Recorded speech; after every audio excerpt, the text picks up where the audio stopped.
You have a clear path ahead. The momentum feels good, and you are making steady progress right up until the exact second the ground vanishes. You are stopped at a jagged edge by a deep drop-off. In that split second, your forward motion dies. The brain experiences a sharp spike of cognitive shock. The only thought that loops in your head is, now what will I do? When faced with a sudden gap in the road, human biology kicks in. Our hardwired instinct isn't to study the hole. The overwhelming physical urge is to simply tense your muscles, back up a few paces, and try to jump across it.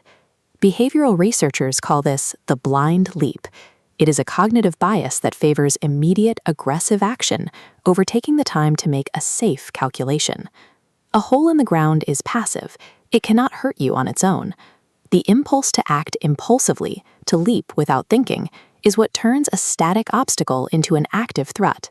Standing at the edge, the outcome becomes clear. Attempting this crossing without a premeditated plan relies entirely on luck, and relying on luck means you will likely fall into danger. This trajectory model maps the risks of an uncalculated jump. Guessing distance and momentum introduces massive variance, creating an arc that falls short.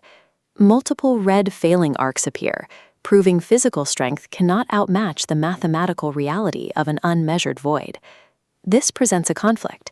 If the gap before us is too dangerous to cross, we need a way to bypass the biological urge to jump. Solving this requires a specific mental shift. It's the exact moment where the executive function of the brain overrides the physical instinct to launch your body forward. To execute this shift, you engage in a strategic pause. You stop staring at the other side, and you intentionally break your own momentum. The logic is counterintuitive. To cross the gap, you must decide to retreat. You tell yourself, "Let me go home." You choose to go backward because returning to a place of safety is the only way to eventually go forward. This chart compares our distance from a hazard against our cognitive capacity. As you physically step away from the edge, your brain's ability to generate solutions rises. Removing yourself from the immediate vicinity reduces the mental load and clears the tunnel vision caused by panic. Standing at the edge generates an emotional response. Going home creates a rational space. In that space, you aren't fighting a crisis. You are making an arrangement for a safe crossing. Effective problem-solving happens when we break the line of sight with the hazard, moving into a space where we can formulate a plan. Once the plan is made, you return to the hazard, but this time you arrive armed with a specific solution acquired off-site, a long wooden plank. In this context, a plank serves as a mechanism of structural load distribution. It takes an empty void and turns it into a functional surface. When you secure the plank across the void, the downward force of your weight is redirected into the solid edges of the gap. This engineering alters the physical nature of the crossing. A volatile leap is converted into a controlled action along a stable path. Compare the high-stakes energy of preparing to jump with the scene now.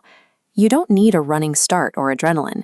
You simply take a methodical walk across the bridge you built. By applying the correct external tool, you neutralize the threat.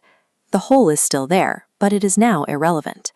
We rarely face literal bottomless pits, but the abstract gaps we encounter, the sudden financial shortfalls, the professional roadblocks, or personal crises, operate on these same mechanics. This mechanical reality reveals a pattern. When you identify a hazard, you must refuse to jump blindly. Modern holes are sudden deficits. They are a lack of resources, a gap in knowledge, or a loss of structural support. Like a steep physical cliff, they trigger an urge to forcefully push through the deficit without a plan. Preparation creates stability that muscle alone cannot. Whenever momentum is halted, the move is to step back from the edge and find the equivalent tool. This is the evolutionary advantage of human problem solving. We survive by being toolmakers, not by being reckless risk-takers. The builder reaches the other side because they accounted for the gap before their feet ever left the ground. Progress is the result of constructing the bridge before taking the first step.